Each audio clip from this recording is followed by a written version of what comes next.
You cancel plans and feel relief instead of guilt. You choose a Friday night alone without thinking twice. You recharge by disappearing, not by connecting. And when someone asks if you're okay, you genuinely are. You just prefer your own company.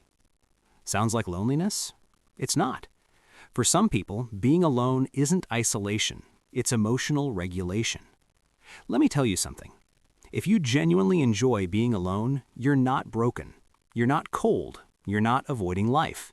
Your nervous system simply learned that the safest place to exist is in your own company. And that makes complete sense. Because here's what most people don't understand about preferring solitude. It's not about hating people. It's about how your brain processes the energy exchange that comes with being around them. Every conversation, every social expectation, every shift in someone else's mood, your nervous system tracks all of it. And for some people, that tracking never stops. Even in comfortable relationships, even with people you love. The brain stays alert, reading faces, adjusting tone, managing expectations. It consumes energy that most people don't even realize they're spending. So when you're alone, something shifts. The mental load drops. You stop performing. You stop adjusting. You stop bracing for emotional unpredictability. And for the first time all day, your nervous system can actually rest. This often starts in childhood. Maybe you grew up in an environment where emotions were intense or inconsistent, where you learned to read the room before entering it, where peace meant staying quiet, small, out of the way.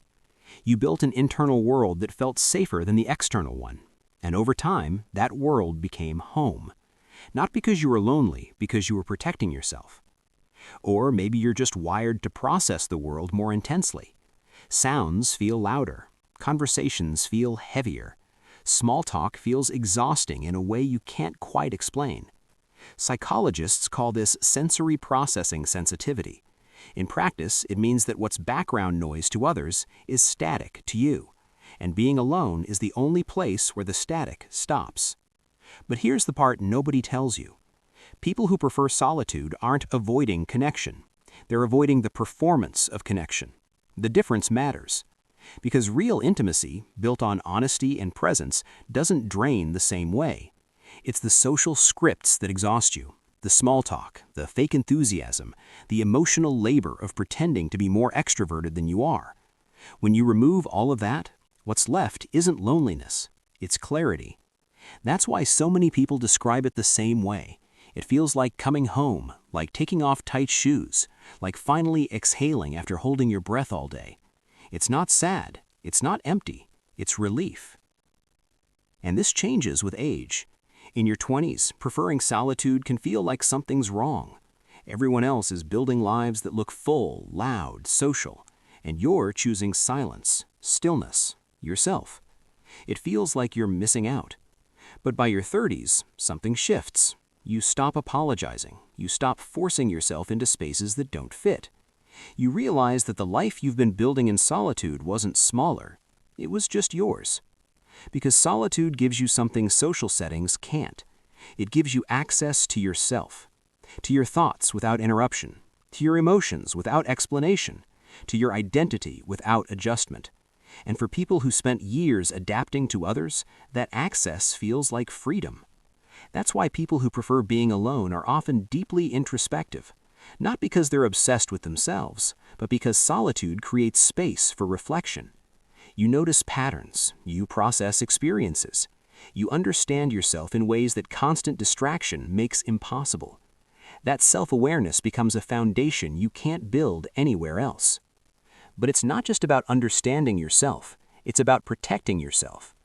When you prefer solitude, you've usually learned that other people's emotions can be unpredictable, and unpredictability feels unsafe.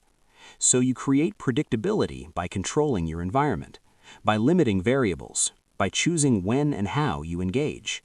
It's not control for power, it's control for peace. And this is where solitude becomes regulation. Your nervous system learns that being alone means safety. No surprises, no sudden emotional demands, no managing someone else's feelings while managing your own. Over time, your brain starts to crave that safety the way other people crave connection. Not because you don't need people, because you need stability more. This also explains why people who like being alone can still have deep relationships. Because solitude isn't about rejecting people, it's about curating your energy carefully.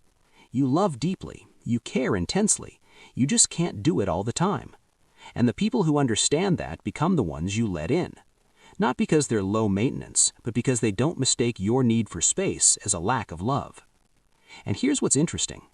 The world tells you that happiness looks like an empty Saturday, uninterrupted time, the freedom to exist without explanation. And there's nothing wrong with that. It's just a different nervous system baseline. Because at the end of the day, loneliness isn't choosing to be alone. Loneliness is wanting connection and not having it. Solitude is having access to connection and choosing yourself instead. And that choice isn't selfish. It's not sad. It's not something to fix. It's just how some brains find rest in a world that never stops asking them to perform. So if you genuinely like being alone, you don't need to change. You don't need to force yourself into social molds that don't fit. You just need to understand that your nervous system learned early on that peace lives in solitude. And there's nothing broken about seeking the place where you can finally breathe. If this video just put words to something you've never been able to explain before, stick around. This channel exists for people who've always felt different and got tired of explaining themselves. Every week, there's new content about real human psychology without judgment. Subscribe. You'll find a lot more of yourself here.